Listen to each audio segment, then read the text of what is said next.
Esto es La Inquietud con Garrett Edwards. El lugar donde hay más preguntas que certezas.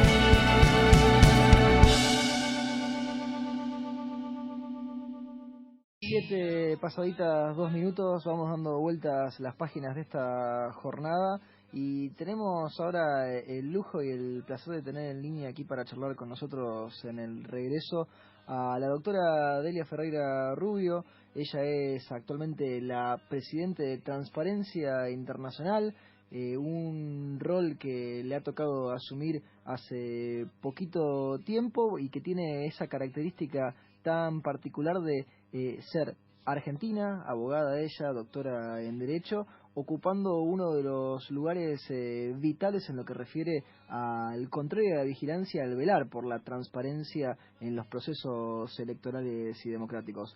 Doctora Ferreira Rubio, Garrett Edwards, la saluda, ¿cómo anda? Buenas tardes, ¿cómo están ustedes? Un placer, decíamos. Hoy estuvo aquí en la ciudad de Rosario dando una charla en el marco de lo que son las actividades organizadas por la provincia de Santa Fe, por la Dirección de Reforma Política y Constitucional del Ministerio de Gobierno y Reforma de Estado. La charla fue Reforma Política y Electoral en la Argentina, que además de charla tuvo bastante de conversación por el ida y vuelta con el público. En unas semanas de mucho movimiento, Delia, hace poquito estuvo incluso con el presidente Mauricio Macri.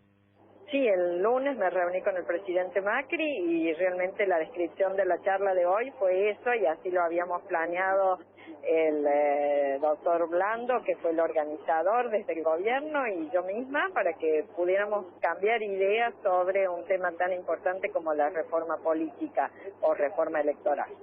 La escuchábamos hoy y usted remarcaba, yo lo venía diciendo incluso desde antes de ocupar la presidencia de este organismo internacional, sus opiniones respecto al voto electrónico, que es algo que desde el año pasado ya empezaba a hablarse aquí en la Argentina, luego esa discusión medio que quedaba con un parate, pero usted tiene una visión que no es la del gobierno, pero que es la que aparentemente se sigue en los distintos escenarios internacionales con respecto al voto electrónico. ¿Esto es así, Delia?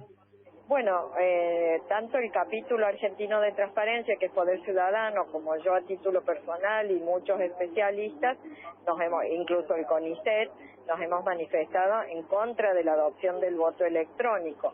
No porque estemos en contra de la tecnología, sino porque creemos que incorporar la tecnología entre el elector y la emisión de su voto es peligroso para el secreto del voto y para la integridad de los resultados. Esa es la base central de nuestras objeciones y es por eso que propusimos y proponemos, y así se lo hicimos llegar al señor presidente en una carta antes de mi visita, la adopción de un sistema de boleta única papel, que es lo que utilizan todos los países civilizados del mundo, con distintos diseños, y en ese sentido la provincia de Santa Fe es un modelo a seguir, no solo por la utilización de la boleta con un diseño muy particular que divide por secciones o tipo de cargo, sino también por la prueba piloto que realizaron en las últimas elecciones, tanto las PASO como las generales, para incorporar tecnología en el momento del escrutinio de la mesa, para facilitar la tarea de las autoridades de mesa y luego del escrutinio provisorio y general. Esto es muy positivo y debería ser un modelo a seguir. Usted hoy hacía una distinción en la charla y acá la va rescatando con eso de la posibilidad de utilizar la tecnología en el escrutinio, que el voto electrónico no tiene que ser tomado como una panacea, sino que es solamente una de las cosas a analizar. ¿No es lo principal analizar entonces el voto electrónico, sino más bien la tecnología al momento de pensar en los procesos eleccionarios? El voto electrónico, tal como está propuesto, es un mecanismo para la emisión del voto del ciudadano. En ese sentido es absolutamente desaconsejable.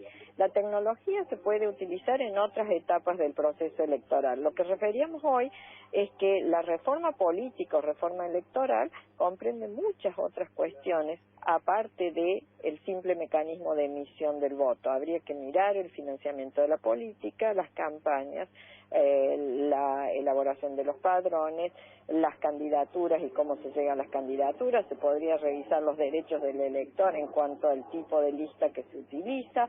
En fin, hay muchas cosas que quedan comprendidas dentro de una reforma electoral. La que se está discutiendo en el orden nacional está centrada, o el tema principal de agenda ha sido el voto electrónico. El gobierno nacional ha anunciado que va a mandar también un proyecto sobre financiamiento de la política. En cuanto a los principios que supuestamente ese proyecto contempla, ha habido acuerdo entre los especialistas y las ONGs, pero todavía no hemos visto el texto del proyecto y ahí hay que ir con mucho cuidado. Delia, usted nos comentaba recién de que la mayoría de los países civilizados y desarrollados han adoptado esto de la boleta única en papel, que es lo que se está haciendo desde hace ya algunos años en Santa Fe, lo que se está haciendo en Córdoba.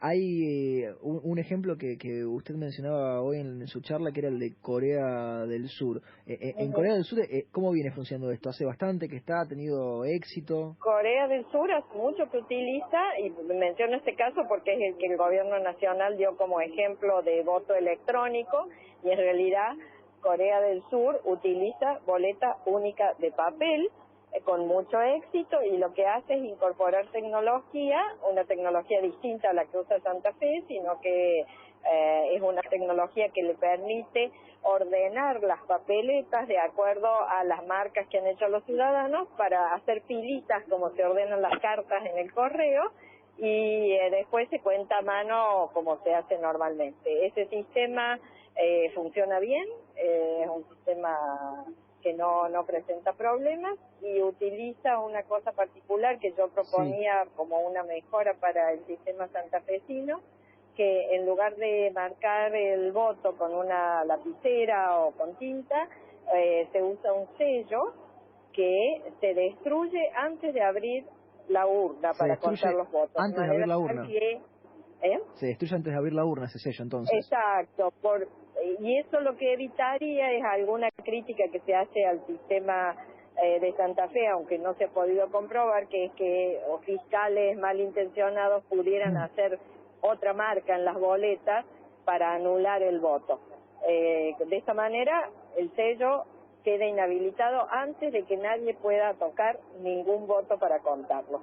Delia, la aprovechamos que la tenemos aquí, la consultamos por unos temas que a lo mejor son más macro que el proceso electoral en sí mismo, pero que van conectados, porque siempre se discute cada tanto en la Argentina el tema de la obligatoriedad del voto. ¿Eso es una discusión que debería darse en la Argentina, o el voto obligatorio es algo que ya está íncito en nuestra forma de ser, en nuestra manera democrática de ser, y es algo que ya no tiene que discutirse? Bueno, se discutió bastante durante los años 90, antes de la reforma constitucional, pero la reforma constitucional del 94 zanjó la discusión, estableció la obligatoriedad del voto con rango constitucional, así que me parece que no vale la pena abrir la discusión, y menos modificar la Constitución con ese objetivo. Perfecto. En términos teóricos se puede discutir, pero me parece que en Argentina nadie discute que no hay ningún problema en que el voto sea obligatorio, es un deber más, como pagar los impuestos, digamos. Sí, como, ahí lo de pagar los impuestos me parece que nos gusta un poco menos que votar, pero... Nos gusta menos, es un poco más complicado, digamos. Pero entendemos la referencia ahí, que es algo ineludible y que no podemos... Como ciudadanos tenemos algunas obligaciones que cumplir. Y bueno, si la sociedad misma, a través de la Constitución que se da, establece que una de esas obligaciones es ir a votar, bueno, no me parece una carga tan gravosa. Y dando vueltas a lo mejor por temas un poco más técnicos, pero que son siempre debates que cada tanto vuelven, seguir votando por una sola opción cada vez que uno elige algo, en el sentido de que uno no elige más de una opción en una misma... No te escucho en este momento, ¿eh? Sí, a ver si las conexiones... A ver, ahora. Ahí volvemos. Le decía a Delia que cada tanto uno lee en discusiones quizá más teóricas de las distintas formas en las que uno puede elegir algo en conjunto, ¿no? Cuando uno tiene que votar por algo o seleccionar entre distintas opciones, muchas veces termina sucediendo que uno elige la opción que le parece más adecuada o que la atrae más o que le convence más. Pero pensar en elecciones a cargos, por ejemplo, legislativos en los que se elija más de una opción en una categoría con jerarquía, ¿son cosas que vale la pena pensar en la Argentina del siglo XXI, al estilo de elijo a este candidato en primer lugar, a este candidato de la misma categoría en segundo, a este en tercero, y que luego de eso a lo mejor... Ese es un sistema de voto de preferencia, se utiliza en algunos países, es una cosa que se puede considerar. Eso significa que la lista que ofrecen los partidos está cerrada porque no se puede incorporar a nadie ni excluir a nadie, pero no está bloqueada, es decir, los puedo reacomodar de acuerdo a las preferencias de cada elector. El sistema de voto de preferencia lo que hace es complicar un poco el escrutinio, porque hay que escrutar no solo el voto a favor del partido, sino que hay que escrutar los votos de candidato por candidato para saber cómo finalmente queda ordenada la lista a los efectos de asignar las bancas. Es un sistema electoral posible y es una discusión que podría abrir. Delia, a usted le hacemos una última pregunta y la dejamos ir, que sabemos que está con viajes yendo de un lado a otro. Piensa... Estoy en la ruta en este momento, rumbo a Buenos Aires. ¿Piensa que este tema del voto electrónico para un lado o para el otro se va a resolver en lo próximo o no? Yo creo que el año 2018 es un año propicio para que se produzca una reforma. Estas reformas son prácticamente imposibles en años electorales porque la discusión política está orientada a la competencia y entonces cambiar las reglas electorales en este momento no es aconsejable. Veremos qué es lo que pasa en el Senado, veremos qué pasa con el texto que el Senado tiene, que tiene regulaciones sobre la paridad de género, que son distintas de las que acaba de aprobar la Cámara de Diputados, siguiendo los lineamientos de la ley que el Senado había aprobado antes.